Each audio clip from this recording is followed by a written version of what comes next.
امام حسین کی کیفیت کیا تھی؟ جب دیکھا نا سارے شہید ہو گئے ہیں، اب میں بچا ہوں، امام حسین نے یہ نہیں کہا کہ ہتھیار ڈال دو، کلہ رہ گیا، اب کہ 20,000 کا لشکر ہے میں پیچھے رہ جاؤں، نہ امام حسین آتے ہیں، خیمے کے اندر آتے ہیں، اپنے جسم کے اوپر جنگی لباس پہنتے ہیں، سر کے اوپر حضور کی دستار رکھتے ہیں، جسم کے اوپر جو ڈھال باندھی جاتی ہے نا، حضرت امیر حمزہ سید الشہداء آپ کی جو ڈھال ہے وہ جسم کے اوپر باندھی جاتی ہے، مولا علی رضی اللہ تعالی عنہ کی تلوار آپ اپنے ہاتھ میں لیتے ہیں، اور اللہ تبارک و تعالیٰ کی راہ میں اللہ تبارک و تعالیٰ نے حضور صلی اللہ تعالی علیہ وسلم کو نواسے جہاں پر عطا فرمائے، تو وہیں پر حضور صلی اللہ تعالی علیہ وسلم تک یہ خبر بھی پہنچا دی گئی تھی کہ آپ کے جو نواسے، جیسے حضرت امام حسین رضی اللہ تعالیٰ عنہ جب یہ دنیا کے اندر تشریف لائے تو روایات میں آتا ہے کہ جبریل امین علیہ السلام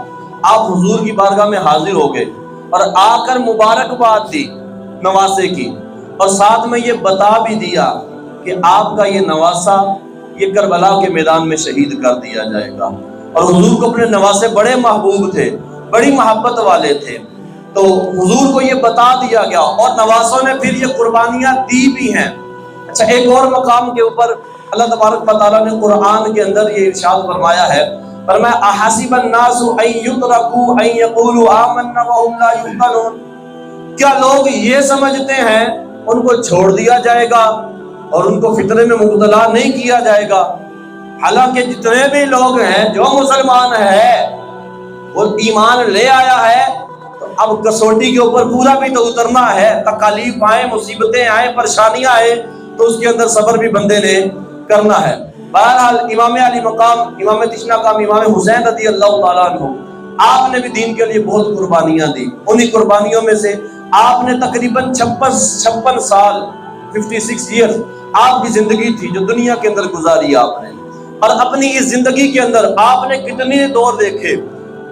صدیق اکبر رضی اللہ تعالیٰ عنہ کی خلافت کا دور آپ نے دیکھا، فاروق اعظم کی خلافت کا دور آپ نے دیکھا، عثمان غنی کی خلافت کا دور آپ نے دیکھا، مولا علی کی خلافت کا دور آپ نے دیکھا، امام حسن مجتبی آپ کے جو بڑے بھائی ہیں ان کی خلافت کا دور آپ نے دیکھا، امیر معاویہ رضی اللہ تعالیٰ عنہ جو پہلے بادشاہ اسلام ہیں ان کا 20-22 سال کا جو سلطنت کا دور تھا وہ آپ نے دیکھا۔ یہ سارے ادوار دیکھے،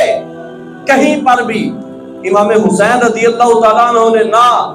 علم کوئی اٹھایا بغاوت کا کہ یہ جو لوگ ابھی بیٹھے ہوئے کہ درست نہیں ہے میں ان کے خلاف چلوں گا۔ کیوں؟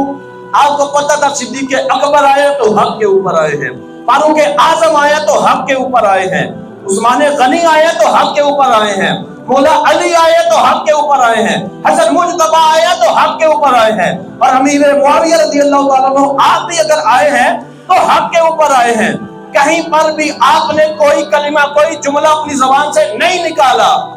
لیکن جب یزید پلید بیٹھا تو بڑی امام صاحب پیچھے نہیں رکھے، پھر آپ پیچھے نہیں ہٹے کہ نہ اب میں ہٹ جاؤں، اب بات تھی دین بچانے کی۔ پہلے جو لوگ تھے وہ دین کی خدمت کے لیے آئے تھے، یہ دین کو مٹانے کے چکر میں تھا، یہ اپنی عیاشیوں کے چکر میں تھا، یہ اپنی سہولیات کے چکر میں تھا۔ تو امام حسین رضی اللہ تعالیٰ عنہ آپ وہاں پر رکے نہیں، آپ کے پاس جتنے آپ کے خاندان کے لوگ تھے ان کو ساتھ لیا، میدان کربلا میں پہنچ جاتے ہیں۔ میدان کربلا کا موقع 10 محرم الحرام کو یاد کیا جائے، میدان کربلا ہے، 10 محرم کا دن ہے، جمعے کا دن ہے، اور امام حسین رضی اللہ تعالیٰ عنہ کے سامنے ان کے خاندان، ان کے بھائی، ان کے بیٹے، ان کے بھتیجے، ان کے خاندان کے دیگر شہیدان، یہ 72 لاشیں ان کے سامنے ہیں جن کو اٹھا اٹھا کر خیموں کے اندر لا رہے ہیں۔ پھر آپ کے خیمے کے اندر حضرت زین العابدین رضی اللہ تعالیٰ، امام زین العابدین رضی اللہ تعالیٰ عنہ وہ بھی موجود ہیں، پاک بیبیاں بھی موجود ہیں، ادھر سارے جو مسلمان نوجوان تھے، جو پکے مسلمان تھے، جو امام حسین کے ساتھ تھے، وہ ایک ایک کر کے شہید کر دیے گئے، حتیٰ کہ ننھے علی اصغر رضی اللہ تعالیٰ عنہ خود چل کے نہیں جا سکتے تھے، امام حسین نے ہاتھ پر اٹھا کر آگے لے گئے۔ دین کی راہ میں قربانی کا وقت آیا، کسی ایک کو بھی پیچھے نہیں ہٹایا۔ امام زین العابدین بیمار تھے، جسم کے اوپر تکالیف تھی، زخموں کے درد تھے، یہ سارا کچھ تھا، لیکن وہیں پر موجود رہے۔ اب امام حسین رضی اللہ تعالیٰ عنہ کا جو واقعہ بیان کیا جاتا ہے نا، امام حسین کی کیفیت کیا تھی جب دیکھا نا سارے شہید ہو گئے ہیں، اب میں بچا ہوں۔ امام حسین نے یہ نہیں کہا کہ ہتھیار ڈال دو، کلہ رہ گیا، اگے 20,000 کا لشکر ہے، میں پیچھے رہ جاؤں نہ۔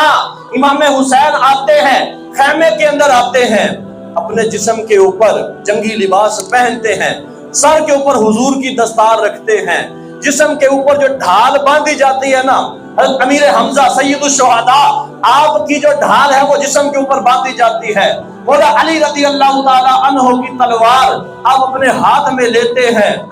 اور اللہ تبارک و تعالیٰ کی راہ میں نکل جاتے ہیں۔ جا کر یہ نہیں دیکھتے کہ اکیلا ہوں، مار دیا جاؤں گا، شہید کر دیا جاؤں گا، حضور کے دین کو بچانے کی بات ہے، حسین کی جان کی کوئی پرواہ نہیں، آپ آگے نکل جاتے ہیں۔ روایات میں تو یہاں تک آتا ہے امام حسین جب جاتے ہیں نا، ایک تیر آ کر امام حسین کے منہ پر لگتا ہے۔ آپ کے منہ پر جب تیر لگتا ہے نا، خون نکلنا شروع، تیر چھوٹی چیز تو ہے نہیں، کوئی سوئی لگی ہے، سوئی بھی لگ جائے تو خون نکلتا ہے، وہ تیر امام حسین کے جب چہرے پر آ کر لگا نا، خون نکلنا شروع ہو گیا۔ آپ نے اپنا ہاتھ آگے کر لیا خون کو روکنے کے لیے، لیکن اتنا خون نکلا کہ آپ کے چلو مبارک دونوں ہاتھ یہ بھی خون سے بھر گئے۔ امام حسین رضی اللہ تعالیٰ عنہ کے متعلق راوی بیان کرتے ہیں کہ امام حسین نے وہاں پر نا خون کو ہاتھ میں لیا اور رب کی بارگاہ میں دعا کی، عرض کرتے ہیں مالک و مولا، یا اللہ انہوں نے تیرے نبی کی بیٹی کے بیٹے کو تکلیف پہنچائی ہے، مولا میں اس خون کا بدلہ چاہتا ہوں۔ راوی کہتے ہیں میں نے دیکھا کہ آپ نے اس خون کو آسمان کی طرف اچھال دیا، اس میں سے ایک قطرہ بھی نیچے زمین کے اوپر واپس نہیں آیا۔ پھر ان خبیثوں کا حال کیا ہوا یہ آپ کئی مرتبہ سن چکے ہیں، چن چن کے مارے گئے،